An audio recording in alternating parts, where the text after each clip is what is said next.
hiring sellswords to suit the mob's worries. Mopedus redirected the discussion. He can have her tomorrow for all I care. As long as he pays the price. Her brother stated smolderingly. The Magister let out a small sigh but kept his cheerful expression.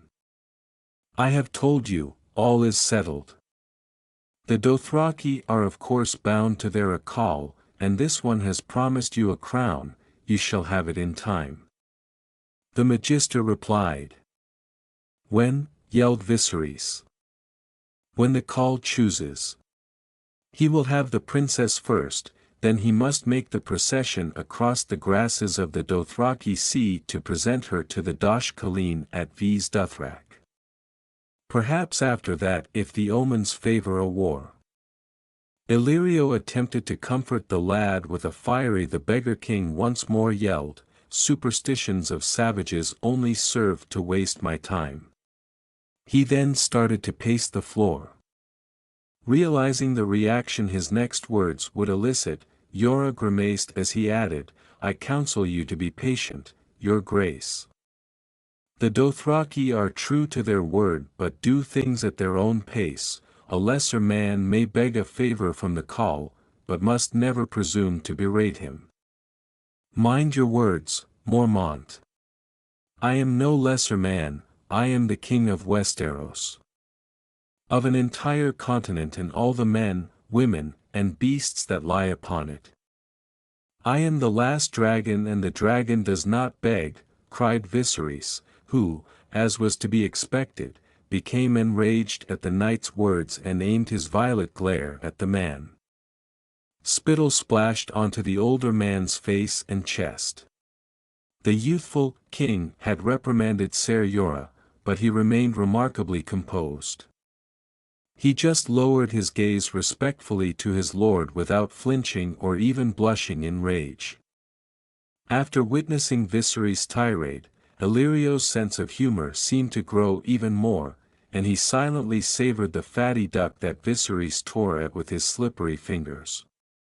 After witnessing her brother lash out with all the petty rage of a kid, Daenerys sadly reflected, there are no dragons anymore. She was still afraid of rousing the dragon, as her brother referred to it, therefore she dared not speak such a thing. She had a dream later that night that her thoughts were completely incorrect. Though it felt much more real and scary than any of her other nightmares, it had started out similarly. She stumbled out of her brother's assault, afraid and trapped in the nude. He repeatedly struck her, and each time she was able to separate, her body felt heavy and weighted down. Viserys would then catch her once more and continue to thrash her. As he kicked and struck her, he would scream. Shouting, you awakened the dragon. The dragon was awakened by you. Repeatedly with every strike. Her thighs were covered with blood when she tried to curl up on herself. She closed her eyes tightly and whimpered for it to stop. There was a horrible tearing sound that answered her, and then the crackling of fire. She opened her eyes to see her brother gone and pillars of flame roaring like a beast all around her. Only the enormous head of a dragon slowly turned to face her as she turned her head toward the middle of the flames. She was drenched in perspiration as she abruptly woke up from the nightmare as its eyes shone like molten metal. She had never been so afraid. That is, until the day of her wedding. At the crack of morning, the festivities began. The noises of more than 100,000 people celebrating, laughing, or just chatting away with one another could be heard outside the walls of Pentos by the time the sun had completely risen. The Khal and his bride were seated atop a raised ramp of earth that was at the center of this enormous crowd. The Khal's blood riders were seated directly under them, while Viserys, Yora, and Illyrio were seated in a position of great honor beneath them. As the day went on, it became evident that her brother was upset with this arrangement. His face had soured into a furious scowl by sunset. Nevertheless, he controlled his fury and refrained from speaking out against Drogo's perceived slights to him. Dany, on the other hand, felt both totally alone and encircled. Except for her new spouse, who hasn't even turned to face her yet, she sat aside from everyone else. He couldn't speak a word of the barbarian language of his people or the mangled Valyrian used throughout the free cities, so it wouldn't have mattered if he had. The numerous slaves who served them had brought food to her, but she had refused to consume any of it. The tiny cup of honey wine she had been nursing for the majority of the day was all she could manage, she feared. It was all she could do not to scream as the fear of these strange people grew inside of her as she saw the Dothraki below breed and kill each other like beasts. She chose to keep her composure by silently repeating a mantra to herself. I am Princess of Dragonstone, Daenerys Stormborn, descended from Aegon the Conqueror. I am the dragon's blood. Even when the light went down and the shadows lengthened, she kept saying it to herself. Despite the horrifying idea of her brother giving her to the enormous man who sat drinking next to her. Even when he abruptly got up and dragged her with him to take the presents. After the presents were exchanged and the sun had completely fallen, she dared not consider what might happen. Though she was aware that they had not cost him anything, Viserys sent Daenerys 3 handmaidens as a gift. He could certainly do without Illyrio's servants. Irri and Jiki were the first 2, they were Dothraki with almond eyes, black hair, and copper complexion. Conversely, Doria was a blue-eyed, fair-skinned Lys girl. Make no mistake, sister, these are not common slave girls. Illyrio and I selected them personally for you. Irri can teach you riding, Jiki the Dothraki tongue, and Doria here can educate you in the womanly arts of love. She's very good, Illyrio and I both can swear to that. Viserys replied with a thin grin. Yora followed, and when he gave her his gift, he appeared almost shy. The volumes he displayed were an assortment of ancient tales and chronicles from the 7 kingdoms, written in the common tongue of Westeros. They are not much, princess. Sadly, it is all a poor exile like myself can afford. She gave him her heartfelt gratitude. It was her most cherished present. Before the Khalasar took their turn, Illyrio was the last to present gifts. He just snapped, and 4 big slaves with enormous, seemingly heavy chests rushed forward. She was initially taken aback by the cushioning and vivid red velvet of the container when it was opened, but then she focused on the 3 stones that were sitting inside. The only difference between them was color, albeit the black one in the middle was far bigger than the others. All of them were similar in that they were giant stones with surfaces that resembled scales. The other 2 were cream with gold streaks and green with bronze sparkles. But she kept staring at the black one. It was mostly black, of course, but its surface was dotted with crimson waves and swirls. Dragon eggs. They originally come from the Shadowlands beyond Ashai. Time has made them little more than stones, but still they possess unique beauty.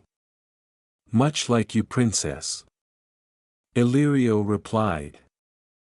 Dany put them back in their case and said simply, I shall treasure them always.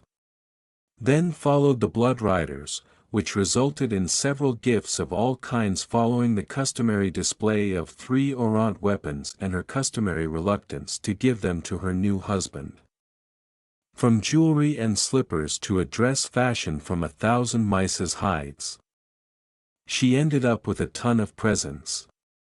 She couldn't even remember. Drogo's present to her arrived last. A lovely little filly. Mane like smoke and hide as gray as winter seas. She was destined to be Daenerys's match, and she did it admirably. According to Daenerys, she's beautiful. She's the pride of the Khalasar's herds. Custom dictates that the Khaleesi must ride a worthy mount at the side of her khal. Illyrio went on to explain. Following that, Drogo stepped forward and effortlessly mounted her new horse. And now she didn't know what to do.